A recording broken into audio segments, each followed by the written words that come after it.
Namo tassa bhagavato arahato samma sambuddhassa. Namo tassa bhagavato arahato samma sambuddhassa. Namo tassa bhagavato arahato samma sambuddhassa. Okay, good evening everyone.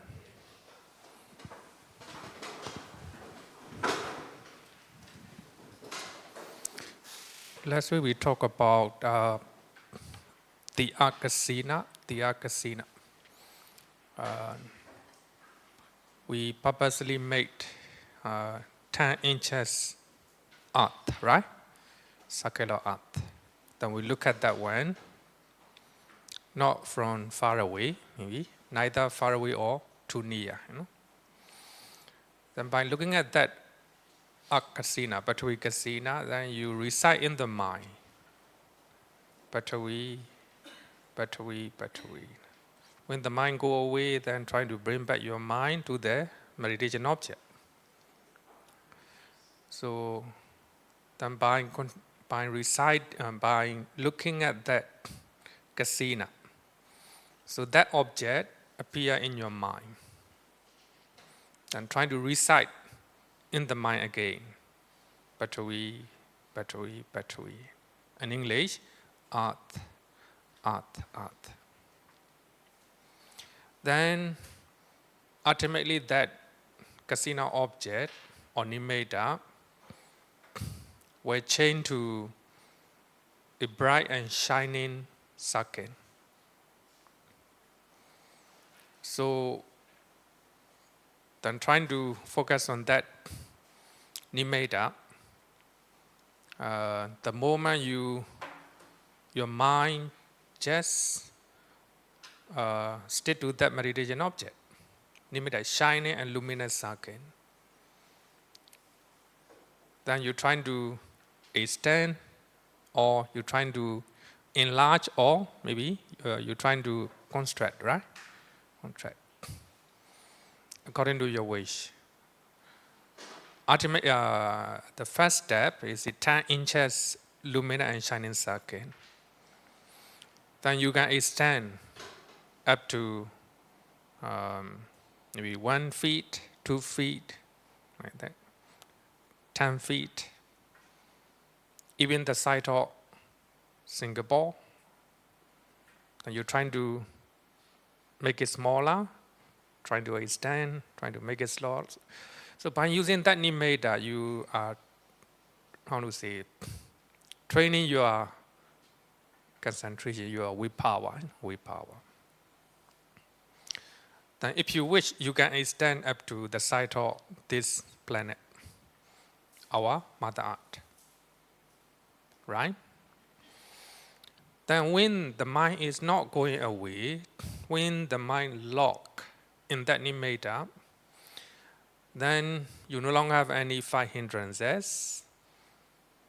Then you have Vittaka, Vichara, Piti, Sukha, Ekagata, right? 5 jhana factor. If 5 jhana factor appear, then you attain the first jhana. So you are the first jhana based on Patavi Kasina.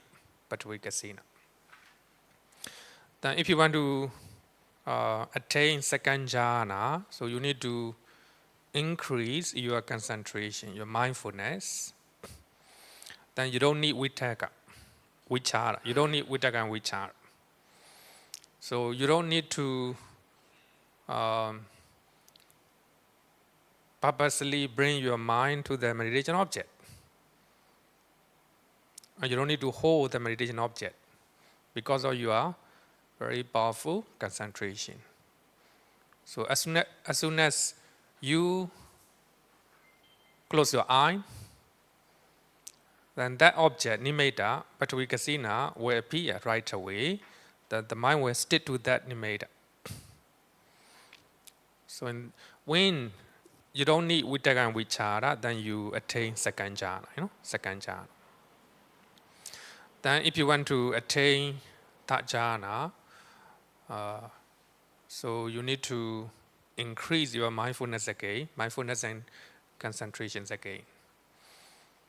So when you can overcome piti, rapture, so no more rapture, that the mind become much more stable, then you attain that jhana.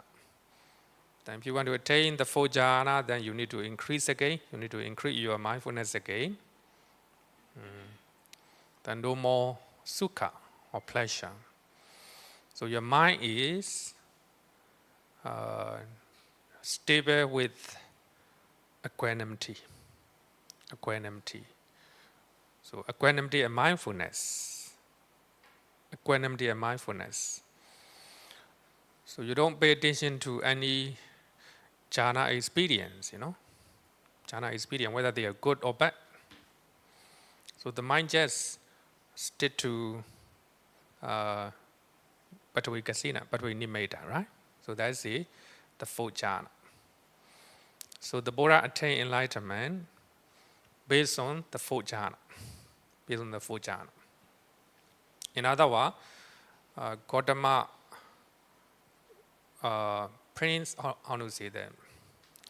Bodhisattva Gautama or Siddhartha became the Buddha based on the fourth jhana. Of course, he became the Buddha not based on the Pathavi Kasina, based on the breathing meditation. Breathing meditation. So what I want to say is the fourth jhana is so strong, so strong. In the Pali Canon, the fourth jhana is called aninja. Cannot be shaken, cannot be shaken. Even though people are noisy outside, no. So those noises cannot shake your fourth jhana. I think even somebody touch your body, I think you may not notice. You may not notice. In the suttas, starting from the fourth jhana, rupa fourth jhana, is called aninja, unshakable, unshakable. So last week we talked about up to the fourth jhana. So today we'll talk about immaterial attainment, arupa. Abhidhamma we call it arupa jhana, right? Arupa jhana. So normally arupa jhana can be attained by practicing kasina meditation. So later here I will talk about it. So what is the difference between rupa and arupa jhanas? During the rupa jhanas, the meditator remains perception of the body. Perception of the body or the perception of matter, rupa. So, when you are practicing breathing meditation, you still have perception of your body. Perception of your body. So that means the mind stay connected with the body. So when you are practicing Pathavi Kasina meditation, the mind is stay connected with material form. Pathavi Kasina, Nimitta, right? So when you attain arupa jhana, perception of the body or forms totally cease. As soon as if you cannot remove perception of, the form, you cannot attain immaterial jhana. So now meditator is focusing on shining and luminous sake. It's called nimitta, right? Nimitta. That's a kind of form. In other words, a kind of matter. Actually, it is not actual matter. It's mind-created object, mind-created form. It's not a actual material phenomena or material form, It is just a creation of the mind, but still have a kind of form, form, rupa. So when you want to attain arupa jhana, so you need to overcome the perception of form. So we'll study one by one. When you talk about arupa, immaterial attainment, in the Pali Canon, so we call it arupa samapatti. It's not arupa jhana. But Abhidhamma, they use arupa jhana. Anyway, we'll call it. Immaterial jhanas can be attained by using immaterial meditation object, such as infinity of space, the infinity of consciousness. There is a space between two tables, two tables. So when we are moving table, it will change, right? There's no form. There's no form. No form. When we talk about consciousness or mind doesn't have any form, any form. So by focusing on those space, consciousness, one can attain immaterial jhana. So therefore, arupa, without form, right? Without form. Immaterial jhanas are counted as the fifth jhana in Abhidhamma, as they consist of two jhana factors, equanimity and one-pointedness. When you attain, actually we are talking about Abhidhamma method. Abhidhamma, 5 rupa jhana, right? 5 rupa jhana. In the fifth jhana, we have two jhana factors, equanimity and one-pointedness. But when you want to attain immaterial jhana, so you need to polish your equanimity and one-pointedness. So that means your equanimity, your one-pointedness means concentration should be refined and more solid and stable. So anyway, the immaterial jhanas consist of two jhana factors, equanimity and one-pointedness. Even though they are the same under the name of jhana factor, but the quality is different, right? The quality is different. The immaterial jhana movement, equanimity, one-pointedness, they are very more and more unshakable, more and more stable. I think for those who have learned Paticcasamuppada, I think you may notice that Punjabi Sankhara, Apunjabi Sankhara, Aninjabi Sankhara, right? Unshakable, meritorious deed, according to Paticcasamuppada, Sankhara, right? Under the Sankhara, because of ignorance, Sankhara arise, Sankhara, volitional formation. So we have 3 types, right? One of them is the Aninjabi Sankhara, unshakable meritorious deed, unshakable punya. So that is the arupa, arupa kusala. Okay, so to attain immaterial jhanas, one has to practice meditation with one of the 9 kasina meditation method. So we have a 10 kasina meditation method. Among them, out of 10 type of kasina meditation method, space kasina method cannot be applied here,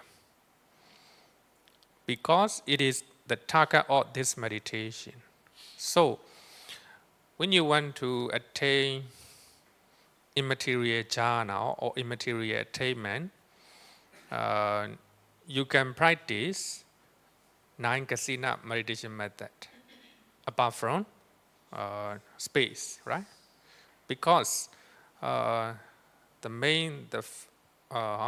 very purpose of attaining immaterial jhana is to reach, So the first arupa jhana is to see space. So the object of the first arupa jhana is space. Space here is you can imagine, you can imagine. So there are a lot of space, right? When you look at the sky, space, right? When in the sky there is no cloud, space. So the space has no form, right? No form. Here we have a lot of space, right? A lot of space. The space here is limited, small. When you want to attain the immaterial jhana, so we call it infinity of space. So that space is infinite, not limited. So you can extend as much as you wish. So here, therefore, among the 10 kasina meditation method, you can only practice 9 kasina meditation method to attain immaterial jhana, right? So when you practice space kasina meditation method, you cannot go further because itself is space, right? So therefore, other than akasa kasina, space kasina meditation method, you can practice 9 type of meditation method. So now we already talk about Pathavi kasina, the akasina. So based on that nimitta, so we can practice immaterial jhana. So the first immaterial jhana is called the base of infinite space. Base of infinite space. So here, infinite, unlimited, very big one, very big one.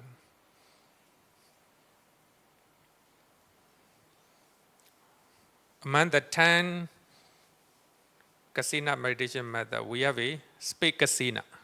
It is limited one. Later you will know. Later we'll study. So this one is unlimited or infinite. So you can extend the space as much as you wish. You wish.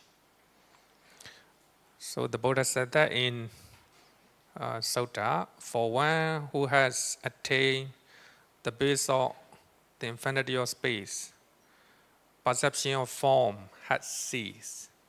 So without, if you still have perception of form in your mind, even small traces of perception of form in your mind, so you cannot attain the first immaterial jhana. So let's see what the Buddha taught in the suttas. So actually, when you look at the sutta, what the Buddha taught in the sutta is very little, very little. So therefore, it's very difficult to understand. Then we need to go to Visuddhimagga to know further detail. So in the sutta, the Buddha said that with the complete surmounting of perception of form, complete, total surmounting of perception of form, with the passing away of perception of sensory impingement.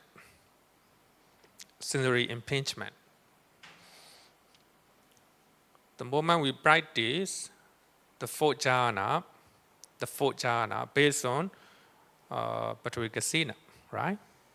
So we still have perception of form. So that perception of form impinge to your sensory object, right? Object. Especially this talk about our day-to-day impingement, sensory impingement. Let's say when we when we open our eye, we see people, right? Sometimes people are good to you, sometimes unpleasant to you. So those objects will impinge to your eye, right? Because of that, your mind is not stable. Sometimes shaking with the loba, sometimes shaking with the dosa, right? Then you hear a lot of sound. When you go to the downtown, shopping mall, a lot of people, right? A lot of people. So they are, sound impinge to your ear. Because of that, you have a lot of emotion. Your mind is not stable. So here, the moment one attain the material jhana, the first immaterial jhana, you no longer have sensory impingement. It means you no longer hear, even though, thunder strike, you will not know. Even though somebody puts you, you will not know because you don't have bodily impingement to your. So the mind just stick to the. Here, meditation object is space, infinite space. So the mind, infinite space, sticking just like a. We call it super glue, right?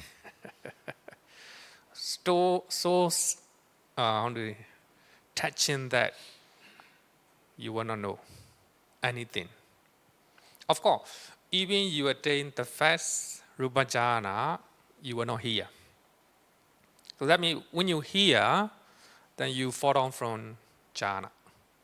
So therefore, the Buddha said that the noise is the danger of the first jhana. But when you go to the first immaterial jhana, the noises not important for you, not important for you. And then last year I talked to one gentleman who practice, who do serious meditation practice. According to him, noises are not important for him. Anywhere he can practice meditation, right? So actually, this is a matter of serious practice, right? But for the beginner, noises are danger, right? Dangerous for your concentration. So here, with the passing away of perception of sensory impingement, with the non-attention to perception of diversity, with the non-attention to perception of diversity. So as in normal people, we have a lot of, contact, right? Through our ear, eye, nose, and the body, right? Because of that, the mind diverges, By hearing something, you think about something. By somebody touch your body, then a lot of mental state, right? Here, no attention. The mind no longer make attention to any other object. Only one. Infinity of space. Perceiving space is infinite. A bhikkhu enters and dwells in the base of the infinity of space. So actually, the space is infinite. So that is meditation method. So when you look at this sutta, you will not know, right? Very difficult to understand. So therefore, we need to rely on commentary. So here, the importance of commentary comes, Without commentary, very difficult to understand. So Normally we use Visuddhimagga, so the path of purification. The path of purification. Later I will send it to you, soft copy, so that after learning something, you can go and read, right? It getting easy for you. It will be getting easier for you. So here, the space is infinite. It is meditation method. Meditation method. So by practicing that meditation method, so one will enter and dress in the first immaterial jhana. So now let's go back to the fourth rupa jhana. So while we focus on Pattavika, which is a shining and luminous circle, which is very stable, very stable. Then here you can extend it as much as you wish. The side of Singapore, the side of the cloth, like that, right? Or the side of maybe 10 inches, like that, according to your wish. Normally, of course, you have to extend bigger nimeda. Actually, here, the power of concentration, the power of the mind can extend it, right? Extend it. Then after extending, let's say the side of Singapore. So here, nimeda, shining and luminous circle, the side of Singapore, very big, right? So the mind just focus on that, concentrate on that nimeda, Pattavika.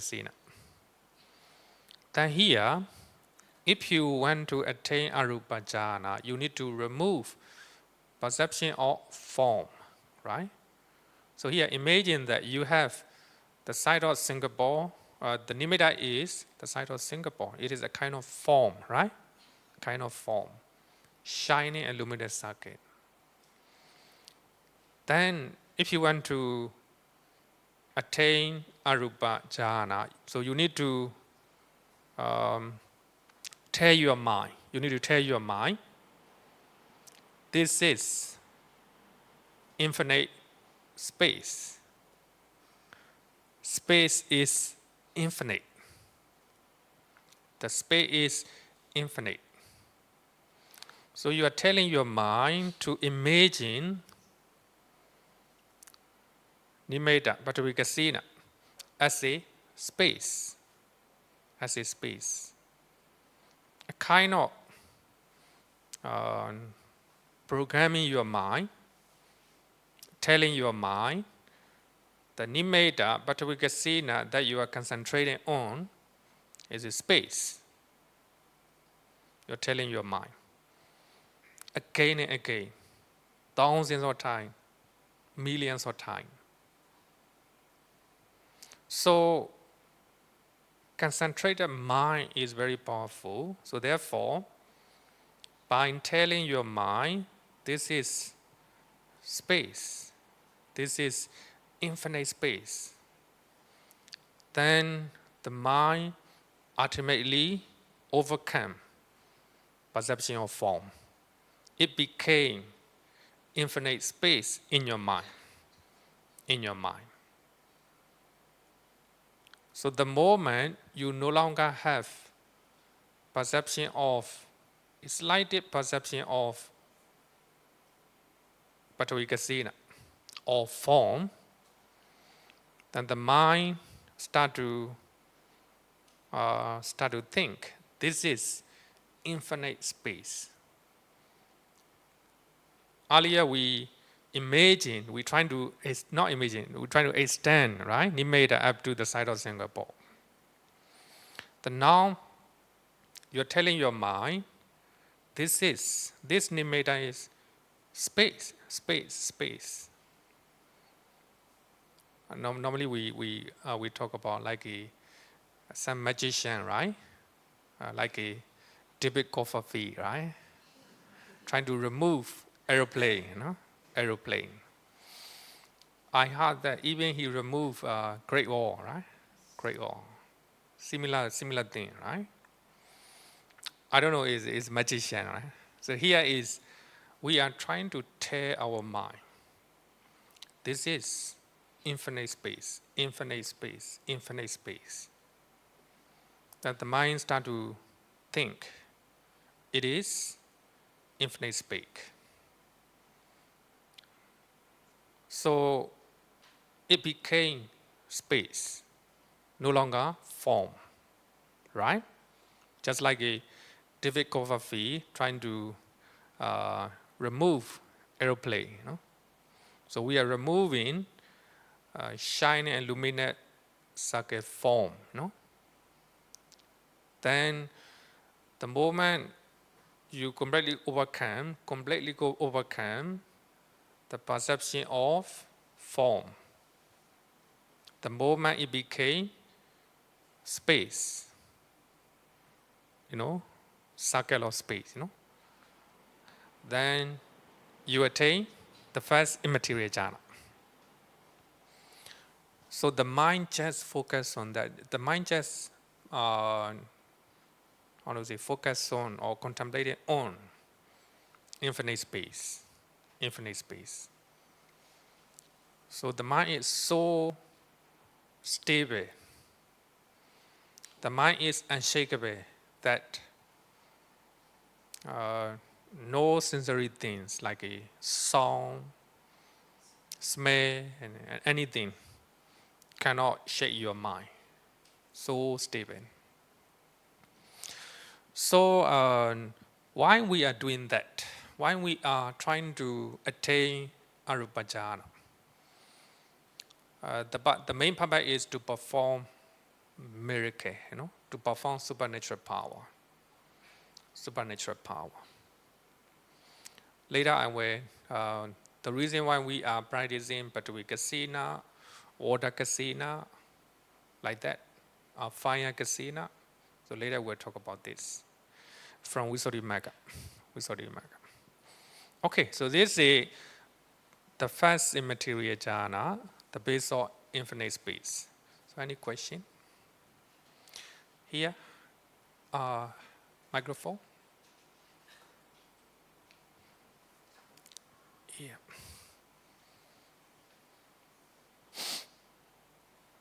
Maybe we need to keep two microphones, one at the front.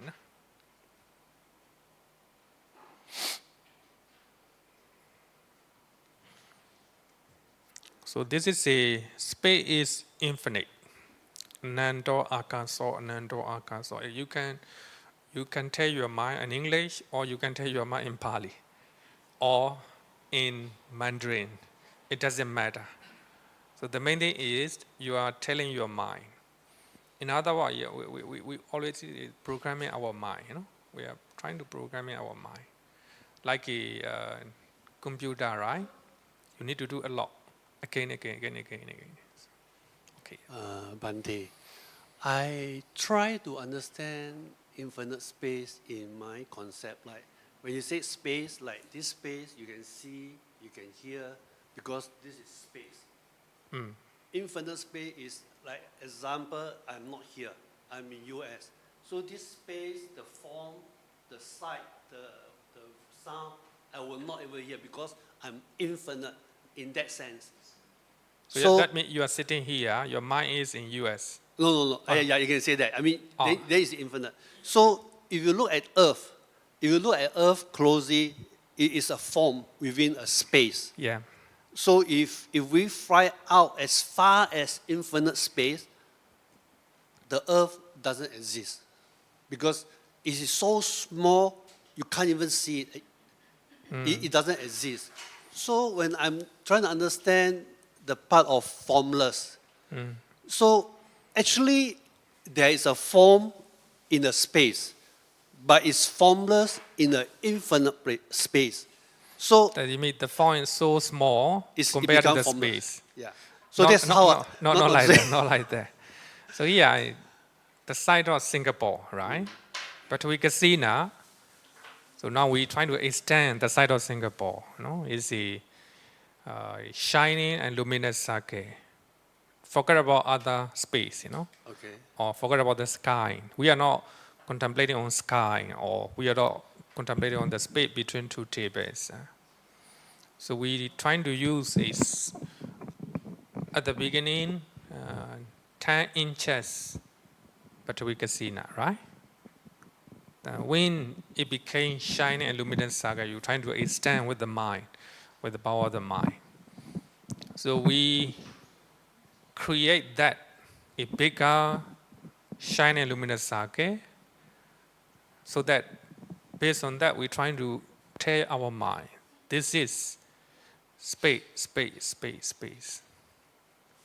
Because the mind is so powerful with the concentration that it became space, became space. So if the object disappeared, it means it become infinite space. So there is the space is the side of Singapore. Then you can extend that space up to the side of the globe or any site, any site. It's not about the space in the sky, Okay. right? We started with this 10 inches nimitta, right? Then we're trying to extend it. If you extend up to the side of the globe, you have to tell your mind, this kasina, this shining luminous sake, in other words, it is a form, right?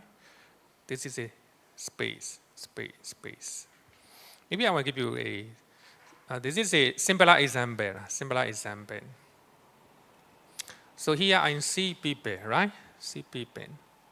Because of that, I may have lobha or dosa in my mind, right?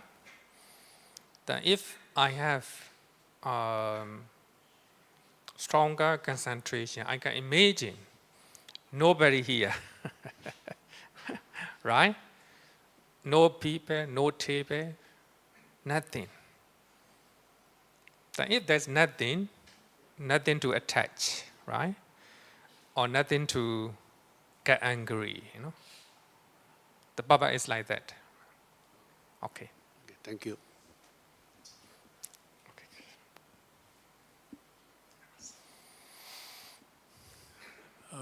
Bhante, since the arupa jhana has no form, formless, how can it lead to liberations? Because for liberation, we need to have good comprehensions of nama and rupa itself. You're right. So because we are telling our mind, right? This is the infinite space. So we cannot practice vipassana based on infinite space. If you want to practice vipassana, you need to come out from arupajhana. You have to emerge from arupajhana. Then you are not in arupajhana. You are not in jhana, right? Then only then, but you still have your concentration is very powerful, very powerful. Then you can recall your jhana mind. Jhana mind. The moment you contemplate on infinite space, you have equanimity, you have one-pointedness of the mind, like that. So these are the middle state. You contemplate how they arise, how they disappear. So in that way, based on the first arupajhana, one can become Sotapanna, Sakadagami, Nagami, Arahant. So you need to emerge from jhana, then you, with the help of that arupa concentration, then you can look at your mind. So it will be very clear to you when you practice vipassana, how they arise, how they disappear. Also, you can look at the material phenomena in your body with the help of that concentration. Then does that mean the meditator has to practice the rupa jhana first before we move to immaterial? Yeah, you're right. Okay, thank you, Bhante. One more question. Okay. Yeah, I got two questions. Okay. One is on Kasina, and the second one is on jhana. Okay. Okay. Since last week, I started on the meditation on the white Kasina, so white color. Oh, what color casino? Okay, so when I look at the white circle, do I have to keep looking at the white circle, or do I need to, after looking for a while, close my eyes and visualize in my mind? Oh, of course, yes. You need to look at white color casino. When the mind go away, trying to bring back again. So you also recite in your mind. White. Odhata casino in Pali, you know. White casino, white casino. Now when you think that your mind is concentrated, the mind is not going away, then you close your eye. Then you're trying to recite in your mind again. White casino, or white, like that. Then ultimately that white casino tend to shine and luminous sake. Same thing, you know, same thing. Okay. Yeah. Second question is on jhana. I read that once when one reaches the fourth jhana, is the doorstep to abhina. So can I don't go to the fifth jhana or arupa jhana and get out of this state to have this excess concentration to cultivate abhina? Assess concentration me, not based on any jhana. Yeah. Actually, according to, I will say the Abhidhamma, according to Abhidhamma, according to Visuddhimagga, so without attaining the fourth jhana, so you cannot go to Abhinya. So you cannot go to Abhinya. And there may be some cases, without attaining jhana, you may able to have some supernatural power, but that may be not very strong. May not be very systematic. So abhinya or supernatural power need to base on the fourth Sotanda method, fourth jhana, Abhidhamma method, fifth jhana. Yeah. So basically, yeah, I mean, if I already achieved the fourth jhana, I don't want to go to the fifth jhana. You mean the Arupa jhana, right? Yeah, don't want to go there, but I want to cultivate from the fourth jhana, the abhinya. Yeah, of course, yes. But Can. how do I cultivate that? We'll talk about it Okay. if you are interested. Okay. So that will be maybe next year, not this year. We'll talk about it, you know. This is also mentioned in Visuddhimagga. You can also read if you don't want to wait. Okay. Okay, then second jhana, second arupa jhana, the base of the infinite consciousness. Here, consciousness, right? Simply is mind. Mind. For one who has attained the base of the infinity of consciousness, the perception pertaining to the base of infinity of space has ceased. So when you want to go to second arupa jhana, you need to overcome the infinity of space in your mind. Space in your mind. So let's see what the Buddha taught in the Sutta. By completely surmounting the base of infinity of space, perceiving consciousness is infinite. That's in English. You can also tell your mind in Pali, Ananta, Vijnana, Ananta, Vijnana. And he enters and dwells in the base of infinity of consciousness. That's all. That's all in the suttas. So therefore we need to read the commentary. So the moment you enter the first immaterial jhana, the object of your mind is infinite space. So I gave earlier the site of Singapore, right? So your infinite space is the site of Singapore. So you need to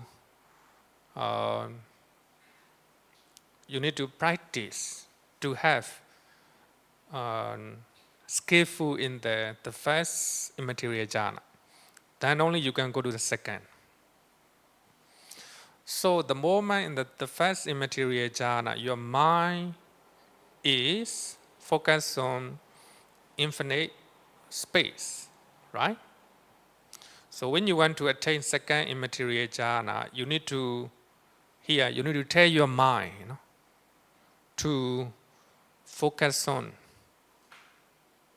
the consciousness of the mind that concentrate on infinite space. Now you change object of your mind. The first immaterial jhana, the object of your meditation is infinite space.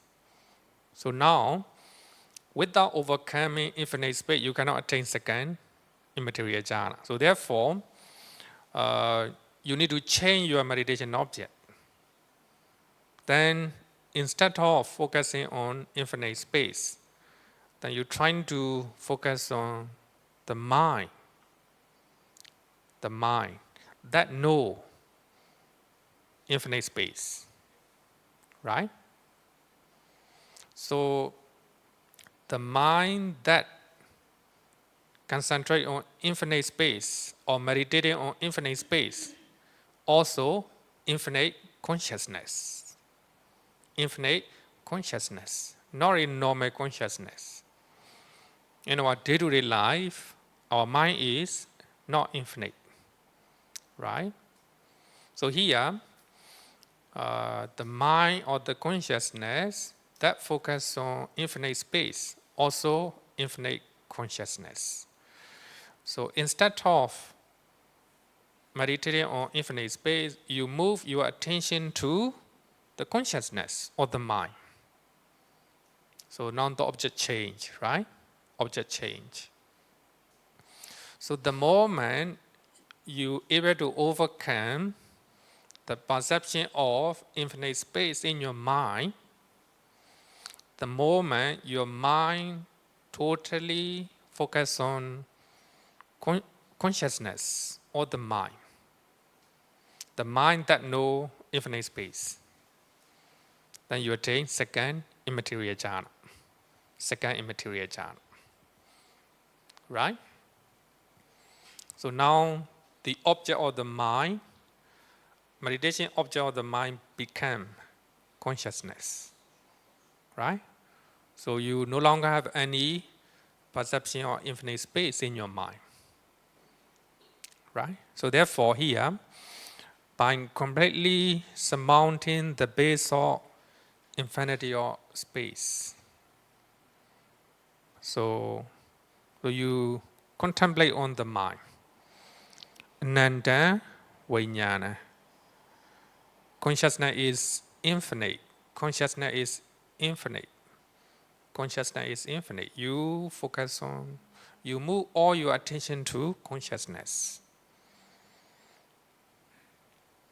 So there's no other object in your mind, no other thinking. Just the mind is focused on the mind. How to say that?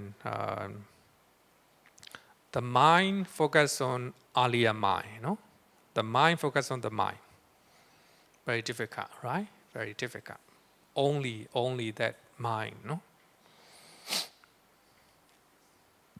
So that's the second immaterial jhana.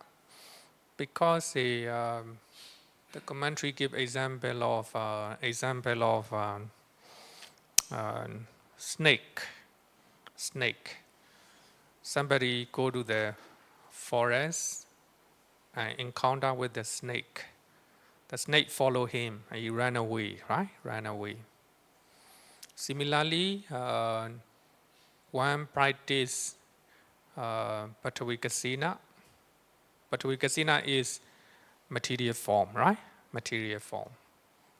So the moment you see with the eye, there's a real material form, real rupa, real rupa. It's similar to the snake, real snake, right? Real snake. So the snake followed, then the man ran, Then after some time, he looked back, and he saw, how to say that, a vine, kind of vine, which is similar to the snake. Then he still ran away, thinking that it is snake, because he have perception of snake in his mind. In the forest, real snake. But when he come out from the forest, he saw a vine or a kind of rope, right? Rope, similar to the snake. Then he still ran away because thinking that it is a snake. So when the moment you attain jhana, then you contemplate on shining and luminous Bhattvikassina, which is no longer material form, not real one, real one, but still have a kind of form, right? But the moment you go to the first immaterial jhana, so the perception of form totally disappear, no more form, So that means you no longer see any form of snake, right? You're safe. But he has a kind of trauma. We can see that, right? Trauma. Because he doesn't want to see any kind of snake or even a form of snake. So therefore, he still running. Similarly, even when attain the first immaterial jhana, he can escape from perception of form, but still have a trauma, right? Just example. Just example. Because when meditator practice, develop and cultivate the first immaterial jhana again and again, he began to see some defects or maybe some weaknesses of the first immaterial jhana, arupa jhana. So therefore, he want to move to second immaterial jhana, right? Just like the man who ran away from the snake, right? He afraid that if he reduce his practice, the amount of his effort or concentration, he might fall down to the fourth rupa jhana, right? So that is a very beautiful simile. Okay, so this is a second immaterial jhana. So the moment you enter second immaterial jhana, your meditation object is infinite consciousness, or in other words, your mind that know infinite space. Okay. Then, so after practicing second immaterial jhana, you want to go further, just like the one who ran away from the snake, right? So the third immaterial jhana, the base of nothingness. So nothingness, the word nothingness, Akinsenya Yatana. So nothingness here means when you want to go to the third immaterial jhana, so you need to overcome perception of consciousness. If you stay focusing on consciousness, you cannot go to the third immaterial jhana. So therefore, you need to change your meditation object, right? So here, nothingness. So we have to focus on the nothingness. Nothing. Even small traces of for something, Actually, it talk about the moment one attain second arupajana, So you are mind focused on consciousness, right? Consciousness. So the moment you attain second immaterial jhana, you don't see any traces of the first arupajana. The moment you attain second arupajana, your mind focuses on infinite consciousness. At that particular moment, you don't see any traces of the first arupajana, any traces of infinite space. So that means the moment you attain second arupajana, nothingness of the first arupajana. So meditator focus on nothingness or emptiness of space, perception of space. Very difficult to understand, Even breathing, for us, very difficult to focus, Breathing is existing, So here, meditator, concentration is very powerful, So therefore, he can imagine, focus on nothingness of the first arupajana. The moment you are in second immaterial jhana. I will give you, I will use a simile of Visuddhimagga. So there are a discussion among the Buddhist monks in the room, maybe about 10 monks. They are discussing about temple affair.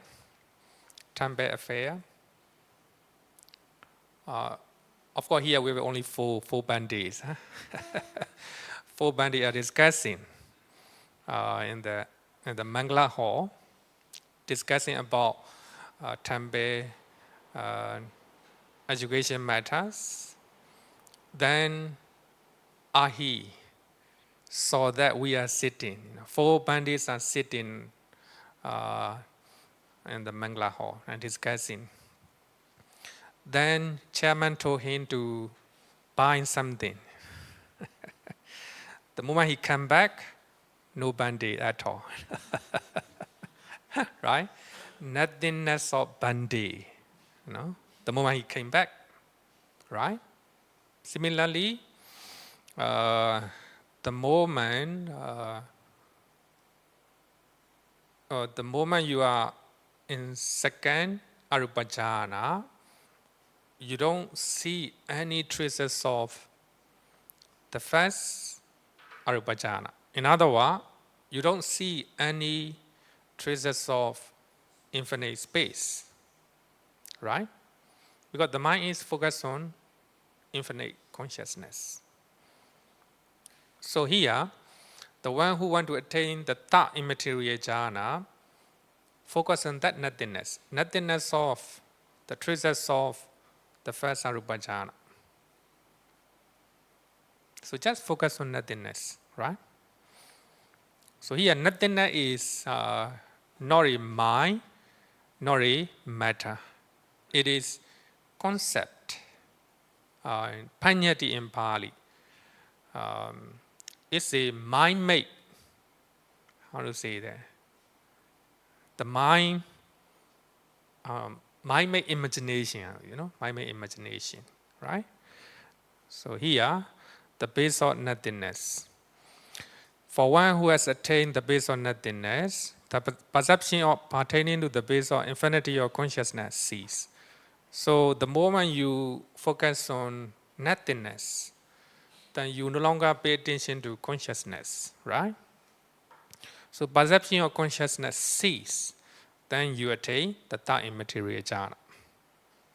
Then the Buddha said that by completely surmounting the base of infinity of consciousness, perceiving there is nothing. So here, there is nothing me, there is nothing, or there's nothing about the first immaterial jhana. There is no traces of the first immaterial jhana the moment you enter second immaterial jhana. No? It's very difficult. Nothingness. Then he enters and dwells in the base of nothingness. Okay, any question up to here? Question here.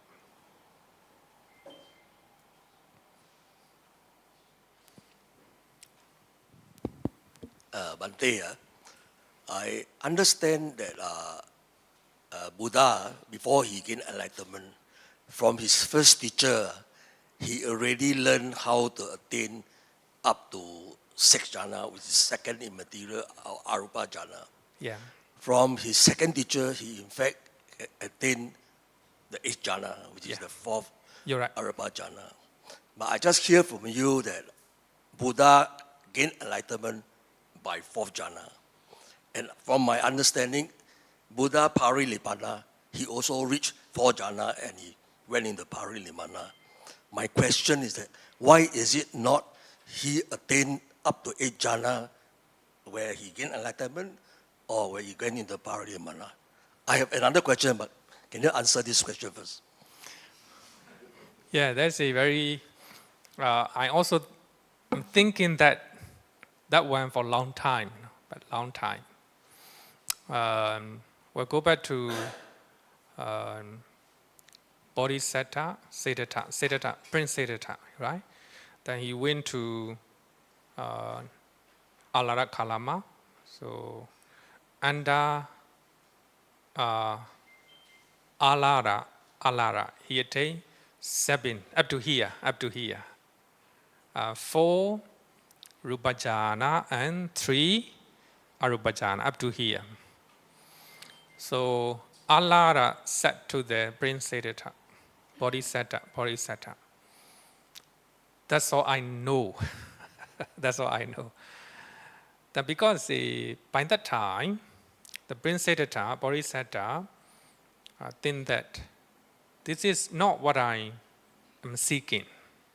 Right? I'm seeking for enlightenment, real cessation of suffering. Right? So these jhanas do not lead to suffering, cessation of suffering. Then he moved to another teacher, Uraka Ramaputta, right? So Uraka Ramaputta, that does not attain the 8th. So this one, the 8th jhana. In other words, the 4th arupa jhana. He didn't attain. He haven't attained yet, but he know the method. He openly taught to Bodhisattva, I knew. I know the method, but I haven't attained yet. Then he taught Bodhisattva to this method, how to attain. Then, of course, Bodhisattva tried, then he attained the 4th immaterial jhana. In other words, 8th jhana. Then after that, Uddaka Ramabuddha taught to Bodhisattva, oh, you attained what I couldn't attain. Be our teacher. Be our teacher. Of course, then after that, he left Uddaka Ramabuddha also, thinking that these jhana will not lead to cessation of suffering. Of course, it is a great kind of happiness, temporary liberation of suffering.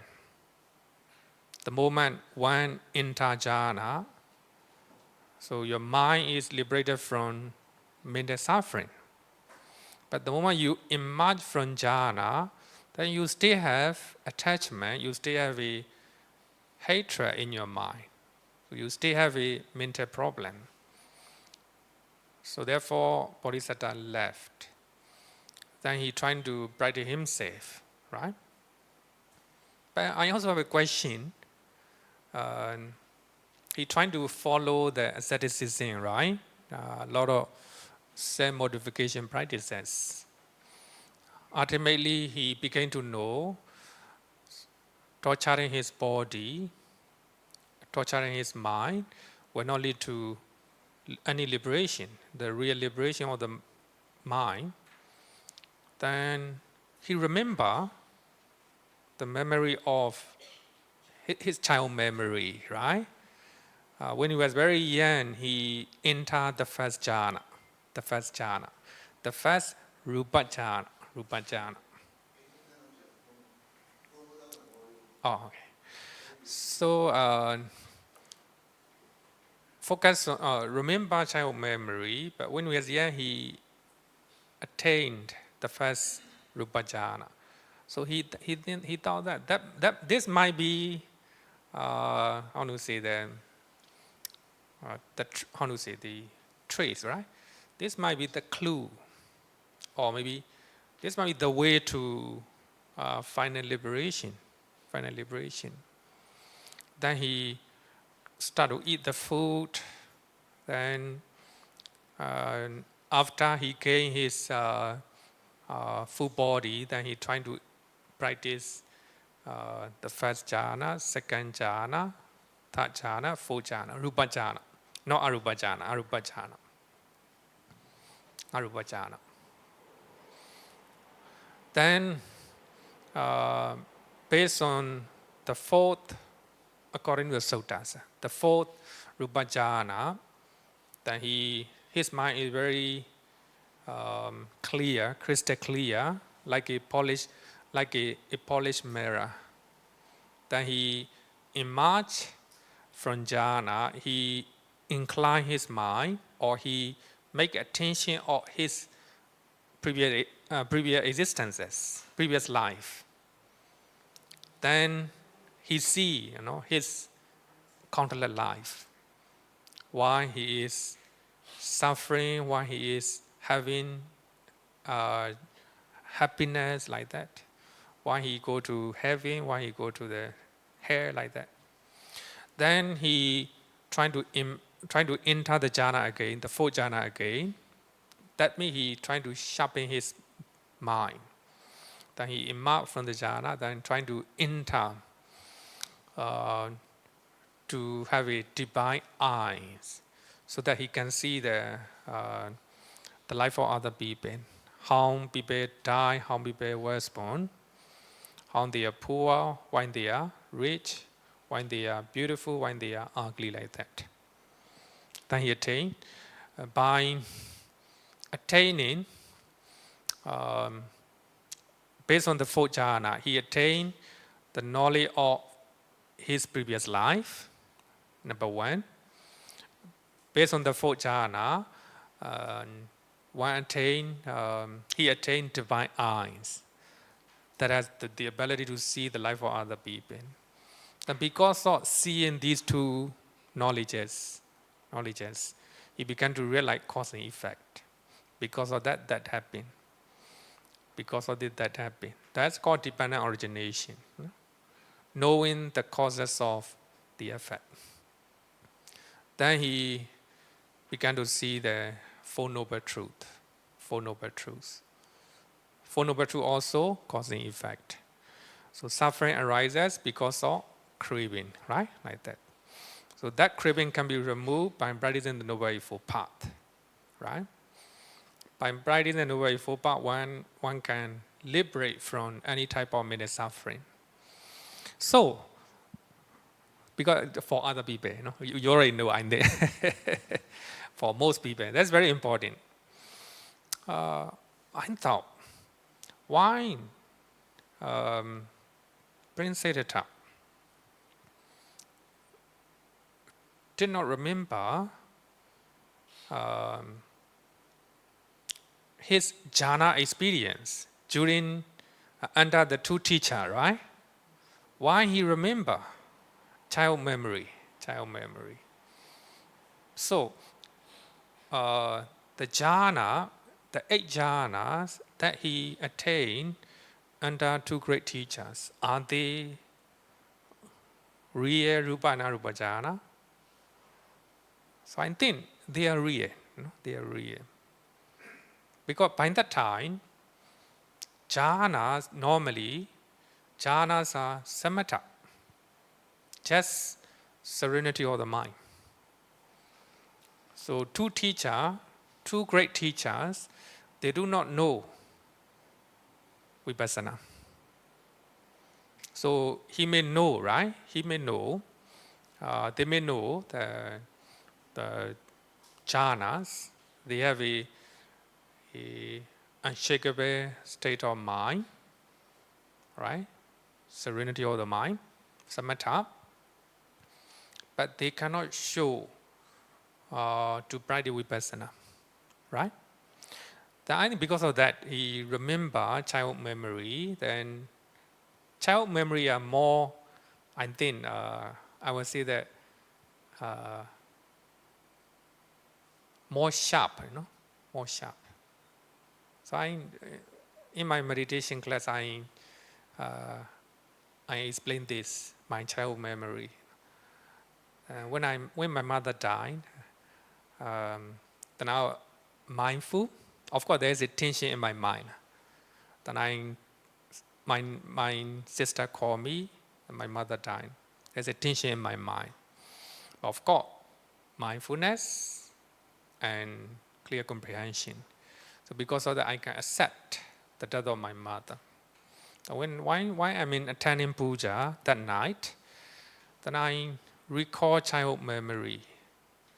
So when I come back from the school, then the first thing I do is to look for my mother.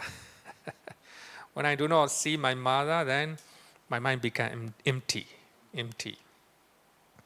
Then when somebody tells that my mother go to the other house, I go there.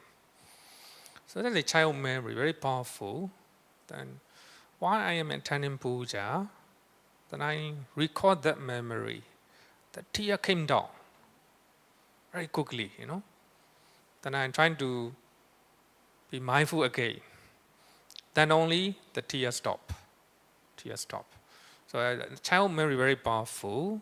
So when Prince Siddhartha recall his child memory, then that may be the way, right? Normally, he could remember. He should also remember the 8 jhana, right? One of the two great teachers. So I think they are the same, they're the same. What do you think? What's your opinion? I also have that thinking, Why Prince Siddhartha, Bodhisattva, right? Do not notice the importance of the jhana, right? Here, most importantly, among the 8 jhanas, so 4 arupa jhanas are more important.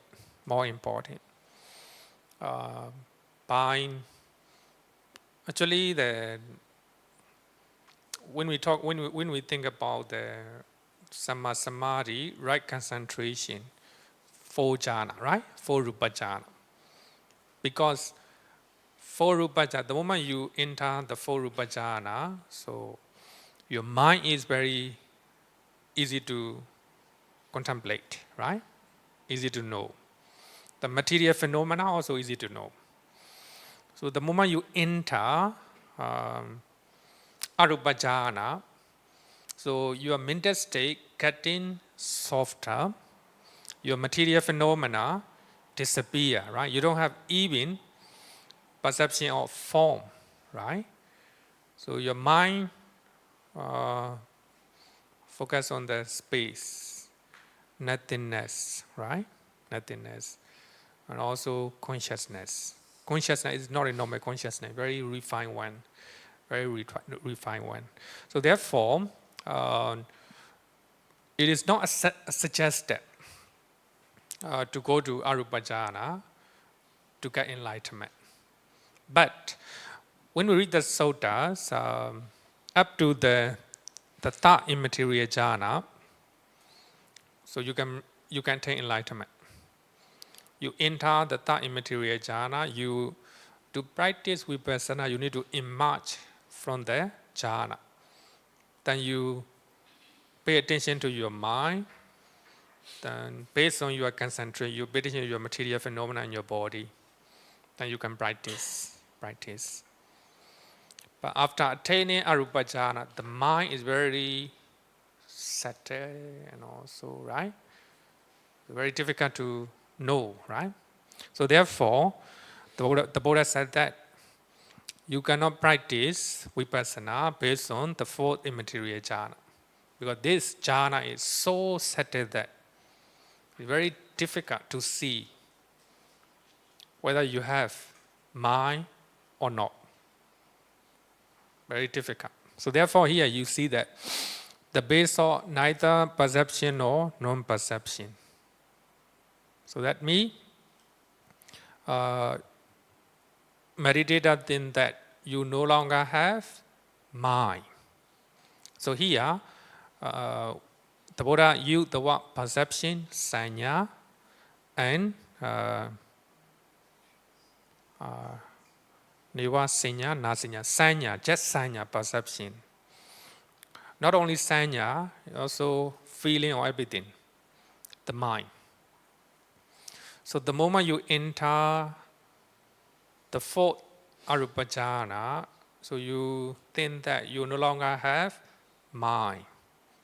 You no longer have feeling, you no longer have perception. But you still have a very refined perception and feeling. So therefore, the Visuddhimagga give a very good example. Very good example. Sorry?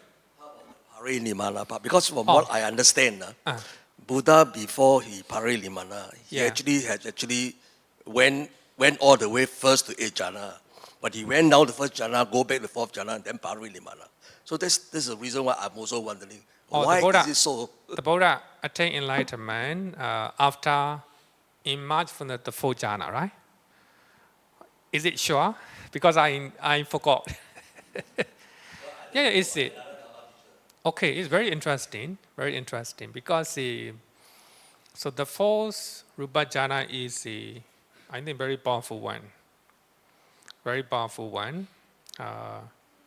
Easy to, how to say, easy to see the nature of mind and body, right?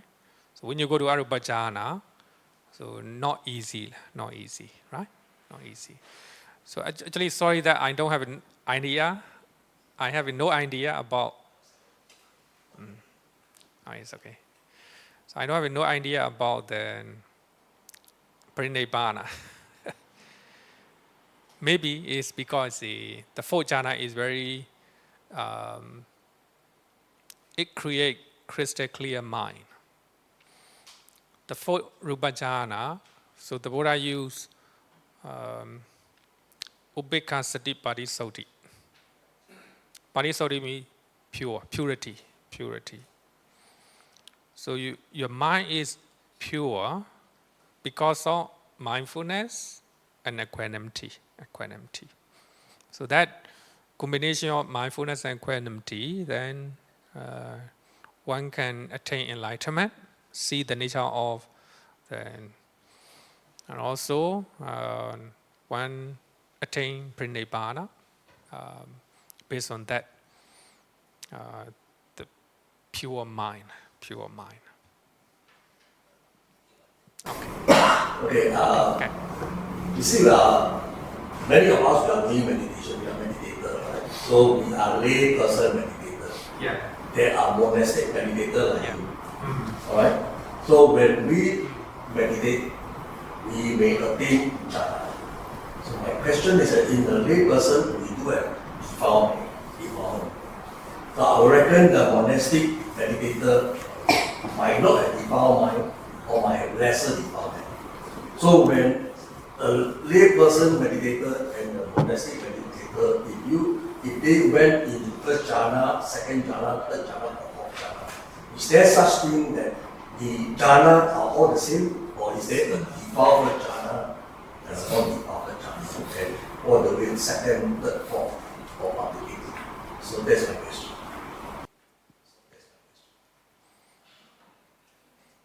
Is jhanas are the same? May not be the same. Not because of being a monastic or being a lay person. It depends on individual mental state. So that's the reason why. So when we talk about Brahmaram, so the first jhana Brahmaram, we have 3, right? 3 stages. So people attain the first jhana with the lower quality of based on we have a adipati, adipati. Some people attain the first jhana, so they are just how to say their desire, their resolution, their wisdom. Now, what is another one? We have 4 adipati, right?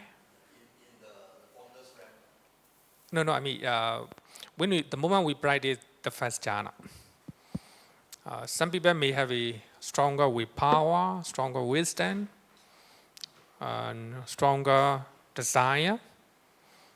Another one is a chanda, stronger effect, energy, mental energy. Then one attain the lower level of affect, desire, mind, and also the wisdom. Then he was born in the first level of Brahmaram. Some people may have a middle level of mind, affect, desire, wisdom, right? They go to the second level of the first Rupa jhana.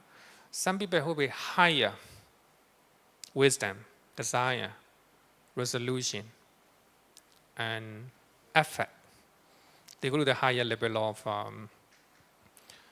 the first Rupa jhana. So that means basically we can divide 3 levels. Even though you are lay person, if you have a stronger desire to attain the first jhana, you have a stronger mental energy, stronger desire, stronger wisdom. The mind effort, my desire is not very that strong. The your jhana is higher. The same, the first jhana, right? But because of your stronger desire, willpower, stronger wisdom, so your jhana, the first jhana you are experiencing higher, right? So we basically with 3 levels, So when you read the Brahmaram, so we have a 20 Brahmaram, so you will notice. In the case of liberation or Nibbana, whether you attain Nibbana as a lay person or monastic, same. So the Buddha said the same taste, liberation, the same liberation. But in the case of jhana, we may have it different, Okay, so let's go to the last one. The 4th immaterial jhana, the base of neither perception or non-perception. So here, when you enter the 4th immaterial jhana, so your perception, your feeling, your mental state is so settled that you think, no more mind. But so when you focus on your mind, that you still have it a little bit. So the Visuddhimagga gave an example of one teacher and pupil, student. So they are taking a long journey on foot. It's very thirsty and also tiring, a lot of sweat. Then student go go at the front. Student lead the way, then teacher can at the behind. Then students say, students saw a sand water on the road, just a little bit of water, you know. And he reminded to his teacher, Bande, there is a water at the front. Because they're very tired, the teacher is very tired, you know, a lot of sweat. So he told his student, give me the rope, I want to, extra rope, then I want to take a shower. I want to take a shower. The student said, Bande, no water. Earlier he said, Bande, there's water at the front. Now, when the teacher say, I want to take a shower, but the students say, Bande, no water. Contradict, right? Contradict. So that means the water is not enough to take a shower, but still have a little bit of water. So similarly, the moment one enter the fourth immaterial jhana, still have a very refined mind. Almost nothing, right? So therefore you can see the name, the base of neither perception or non-perception. So the Buddha said that for one who has attained the base of neither perception or non-perception, the perception of pertaining to the base of nothingness has ceased. So that means when you want to attain the fourth arupa jhana, so you need to overcome the perception of nothingness, right? Nothingness. You need to change your meditation object. So the Buddha said that by completely surmounting the base of nothingness, perceiving this is peaceful, this is good. Santa metta, panita metta. So this is a meditation method. This is meditation method. So I think we don't understand, right? So therefore we have to look at the commentary. So he enter and dress in the base of neither perception or non-perception. So here, regarding with the commentary, you may hear from me, two opinion. Sometimes I criticize commentary. Sometimes I praise commentary. Don't be, how to say that, confused, you know. Bande is not stable, you know. Not stable mind. Sometimes praise, sometimes criticize. You know. Actually, when we are writing a book, everything will not be correct, right? So we have to praise the part that is correct. We have to criticize something is incorrect. One of the Buddhist scholars from Sri Lanka, Mr. Tillet, I don't know whether you know, he's a well-known Buddhist scholar in Sri Lanka, and he write about Nibbana for his PhD thesis. So in his PhD thesis, he criticized another Sri Lankan famous Buddhist scholar. The book he criticized. He pointed out, saying that this is not correct. It's not correct. And he criticized. But in some places, he quote the same book, which is correct. So we have to do the same thing, you know. So he criticized the same book. At the same time, he quote some passages from the same book because they are correct.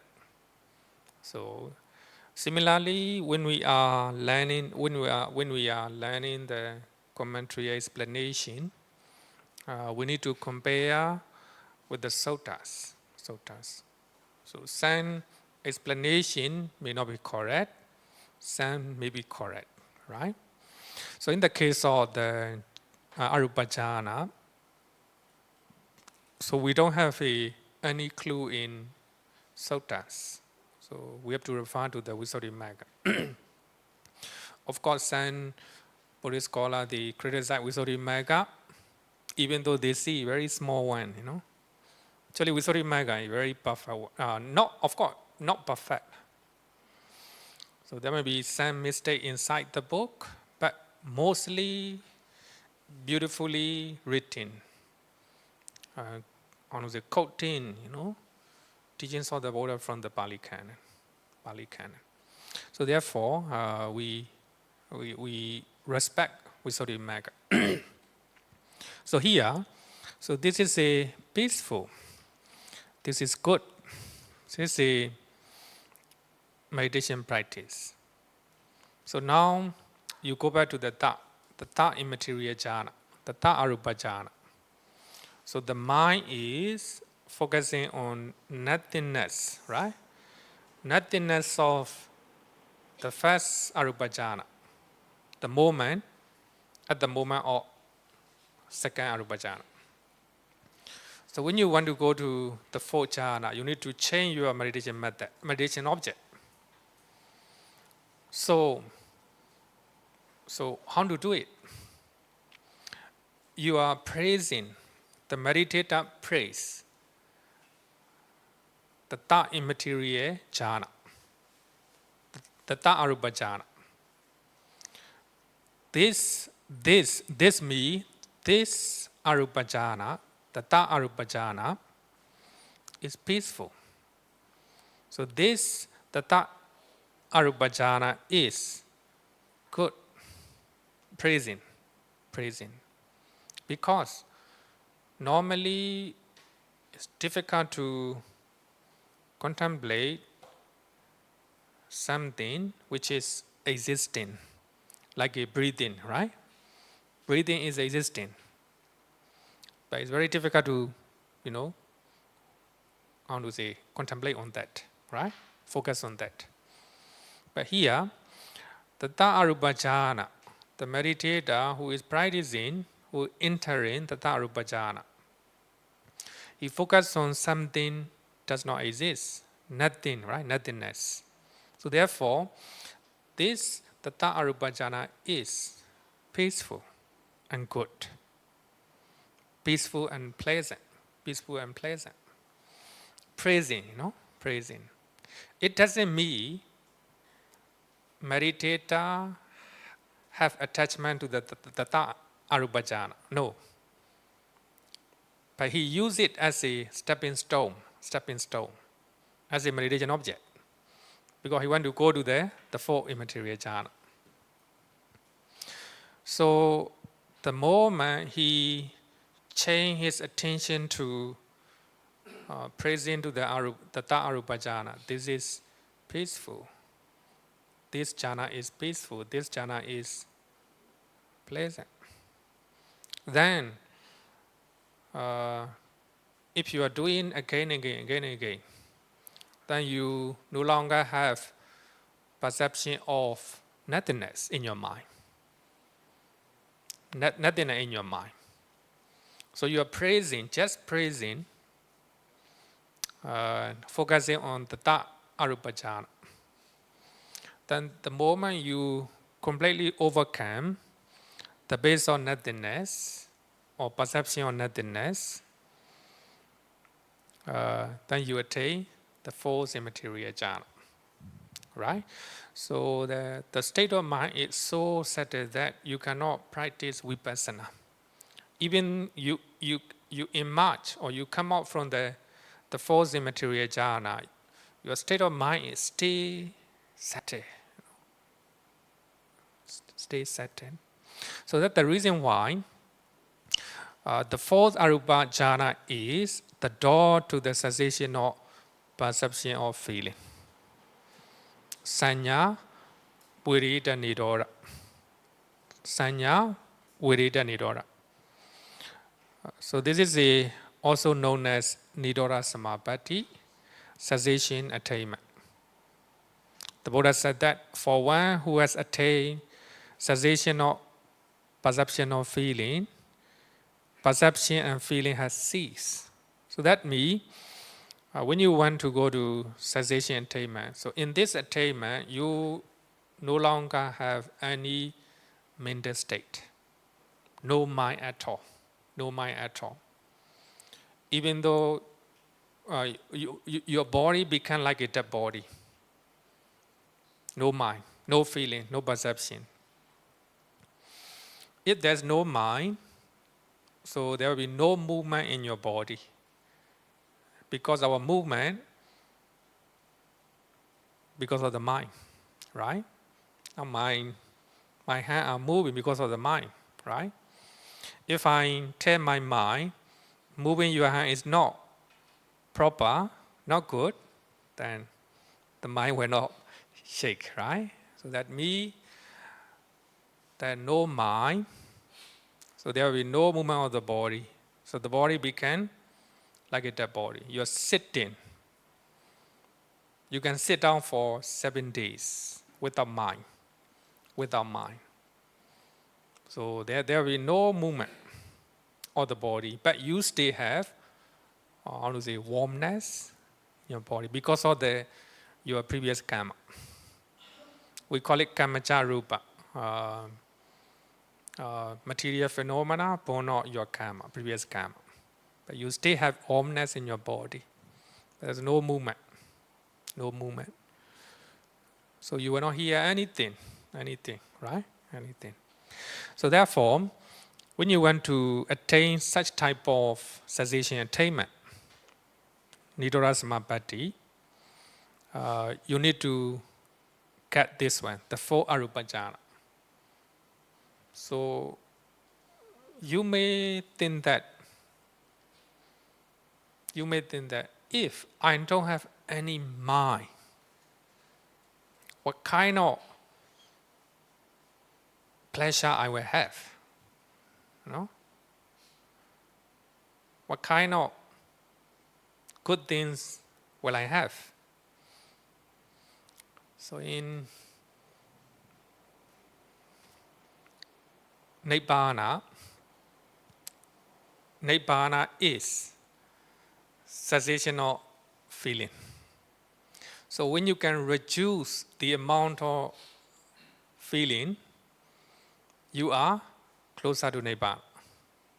So therefore, in some suttas, the Buddha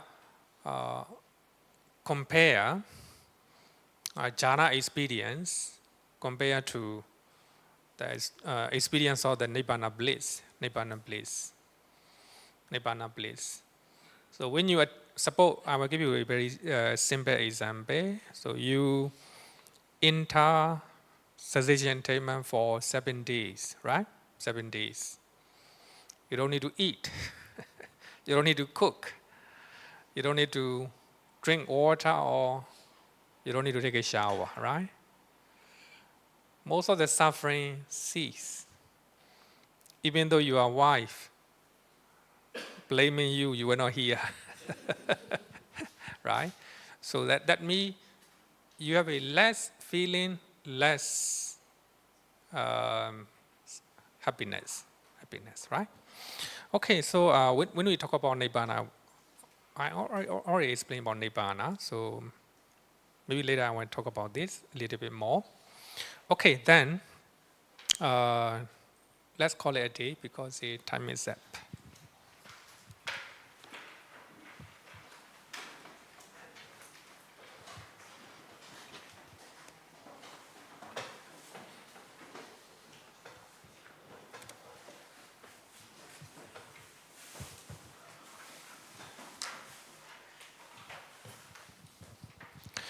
Yo vadatam bhavaro manu Jesus muni bhagavata